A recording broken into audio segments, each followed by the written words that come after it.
చంద్రబాబు ఆస్తులు చిట్టా అంటూ సాక్షి పేపర్లో ఈరోజు ఒక కథనం వచ్చింది. ఎందుకంటే చంద్రబాబు ఎప్పుడు బీదర్పులు అరుస్తుంటాడు. తెలుగుదేశం పార్టీ నాయకులు వాళ్ళ కార్యకర్తలందరూ కూడా జగన్మోహన్ రెడ్డి అక్రమాస్తులు సంపాదించాడు, జగన్మోహన్ రెడ్డి 1,00,000 కోట్లు సంపాదించాడు అని అబద్ధాలు చెప్తుంటారు. కానీ వాళ్ళందరికీ కూడా తెలియని విషయం ఏమిటంటే, తెలిసినా కానీ అబద్ధాలు చెప్తున్న విషయం ఏంటంటే, జగన్మోహన్ రెడ్డి పైన ఎన్ఫోర్స్మెంట్ డైరెక్టరేట్ వాళ్ళు అంటే ఈడీ ఆస్తులు జప్తు చేసింది కేవలం 1,200 కోట్లు మాత్రమే. 1,00,000 కోట్లు సంపాదించుంటే 1,00,000 కోట్లని ఆస్తులు జప్తులు చేస్తారు. కానీ 1,200 కోట్లు మాత్రమే జగన్మోహన్ రెడ్డిపై ఆస్తులు జప్తు జరిగింది. ఇక్కడ చంద్రబాబు నాయుడు ఏకంగా 931 కోట్లు ఆస్తులు కలిగి ఉన్నాడు. అందులో క్రిమినల్ కేసులు 19 ఈయన పైన ఉన్నాయి అని ఈరోజు సాక్షి పేపర్లో కథనం రావటం జరిగింది. చూడండి, ఇది బాబు చిట్టా. ఆస్తులు 931 కోట్లు, క్రిమినల్ కేసులు 19, చంద్రబాబుపై 32 తీవ్రమైన ఐపీసీ సెక్షన్ల కింద అభియోగాలున్నాయట. ఐపీసీ 307 కింద 2 హత్యాయత్నం కేసులు కూడా ఉన్నాయి. అంటే వేరే వాళ్ళని చంపబోయిన కేసులు 2 ఉన్నాయంట చంద్రబాబు పైన. 10 నేరపూరిత కుట్ర కేసులు, నేరపూరితమైన కుట్ర కేసులు 10 ఉన్నాయట. ఏడీఆర్ నేషనల్ ఎలక్షన్ వాచ్ తాజా నివేదిక వెల్లడి. ఏడీఆర్ అనే సంస్థ, నేషనల్ ఎలక్షన్ అనే సంస్థ ఒక తాజా నివేదిక వెల్లడి చేసింది అని అంటున్నారు. అత్యధికంగా తెలంగాణ సీఎం రేవంత్ రెడ్డిపై 89 కేసులు ఉన్నాయట. దేశంలో 2వ అత్యంత ధనిక ముఖ్యమంత్రిగా చంద్రబాబు నాయుడు ఇప్పుడు ధనవంతుడైన సీఎంగా ఉన్నాడట.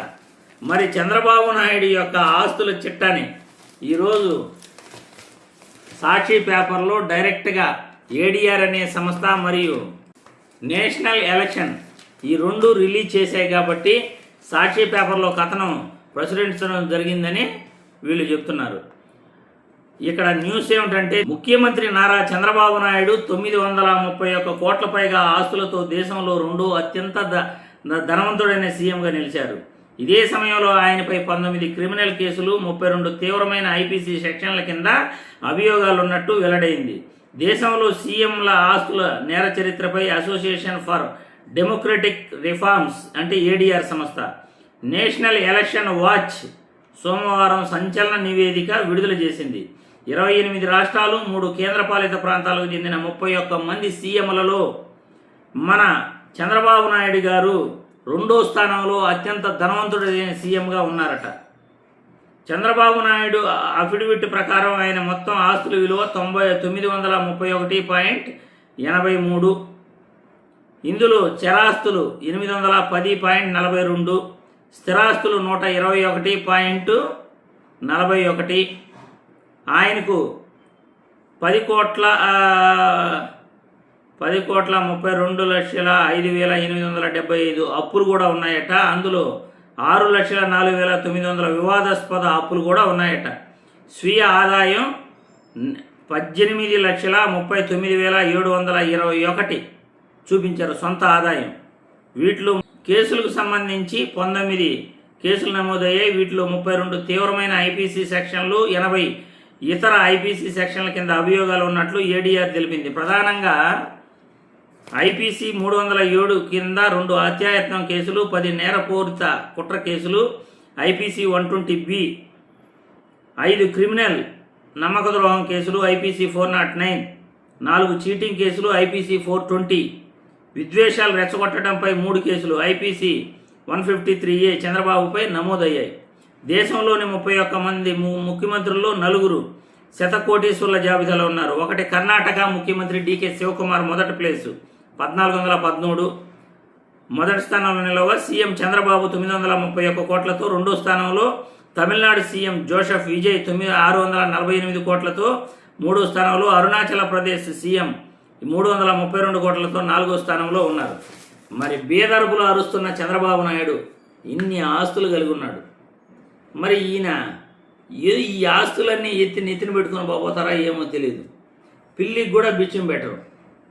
కనీసం రాష్ట్రంలో పేదలు ఉన్నారు, కనీసం ఒక మంచి ఆసుపత్రి కడదాం, నారావారపల్లి మా సొంతూరు. నారావారపల్లిలో ఒక మంచి ప్రభుత్వ ఆసుపత్రి కాదు, ఒక ప్రైవేట్ ఆసుపత్రి కూడా ఉంటే బాగుంటుంది. అది కూడా చంద్రబాబు నాయుడు ఆసుపత్రి ఉంటే బాగుంటుంది, చంద్రబాబు నాయుడు స్కూల్ ఒకటి ఉంటే బాగుంటుంది రాష్ట్రంలో అని చంద్రబాబు నాయుడు ఈరోజు ఆలోచించడు. ధనార్జనే ముఖ్యం. జగన్మోహన్ రెడ్డి మీ అందరికీ తెలుసు, ఆయన ఎంతోమంది పిల్లలను చదివిస్తున్నారు. దాదాపు 2-3 వేల మంది పిల్లలు భారతి మేడం ట్రస్ట్ ద్వారా చదువుకుంటున్నారు. ఈరోజు ఆసుపత్రి ఉంది, కంటాసుపత్రి, ఆసుపత్రులు రన్ చేస్తున్నారు. పులివెందులలో పేదల పాలిట దేవుడు జగన్మోహన్ రెడ్డి. పులివెందుల నియోజకవర్గంలో ఎవరు ఏ అవసరానికి ఇంటికి పోయినా జగన్మోహన్ రెడ్డి సాయం చేసేటటువంటి వ్యక్తి. జగన్మోహన్ రెడ్డి వరకు అవసరం లేదు, ఆడ భారతి గారు ఉన్నారు, జగన్మోహన్ రెడ్డి గారు సతీమణి, ఆమె చూసుకుంటుంటారు. మరి చంద్రబాబు నాయుడు గారు కనీసం పేదల పక్షాన ఒక నాయకుడిగా, ఒక రాజకీయ నాయకుడిగా మనం పేదలకు పలానా పని చేస్తాం, ఒక స్కూల్ పెడదాం, ఒక ఆసుపత్రి పెడదామని ఈ రోజైనా అనుకున్నాడా? ప్రజలు మీరు నాయకుడు అంటుంటారు కదా, మీ నాయకులు ఏం చేస్తున్నారో ప్రజల కోసం దానిపైనే నేను వీడియోలు చేస్తుంటాను. ఎంతసేపు చంద్రబాబు నాయుడిని విమర్శిస్తుంటాడంటే, చంద్రబాబు నాయుడు ప్రజలకి, పేదవాళ్ళకి ఎవరికైనా మంచి చేస్తే నేను అసలు చంద్రబాబు నాయుడిని విమర్శించను. ఒక సొంత ప్రభుత్వ బడి, ప్రభుత్వ ఆసుపత్రిని ఈ రోజైనా చంద్రబాబు బాగు చేస్తుంటే నేను చంద్రబాబును విమర్శించను. ఏ రోజు ప్రభుత్వ బడులు పట్టించుకోవాలా, ప్రభుత్వ ఆసుపత్రులు పట్టించుకోవాలా. కార్పొరేట్ ఆసుపత్రులు బాగుండాలని కార్పొరేట్ ఆసుపత్రులకి, కార్పొరేట్ స్కూళ్ళ యాజమాన్యాలకి, పాఠశాలల యాజమాన్యాలకి ఈయన ఎంతసేపు సపోర్ట్ చేస్తాడు తప్ప గవర్నమెంట్ ఆసుపత్రుల కోసం, పేద ప్రజల కోసం ఆలోచించిన వ్యక్తి కాబట్టి నేను చంద్రబాబు గారిని ఎక్కువగా, ఈయన సీనియర్ నాయకుడు కాబట్టి విమర్శిస్తుంటాను.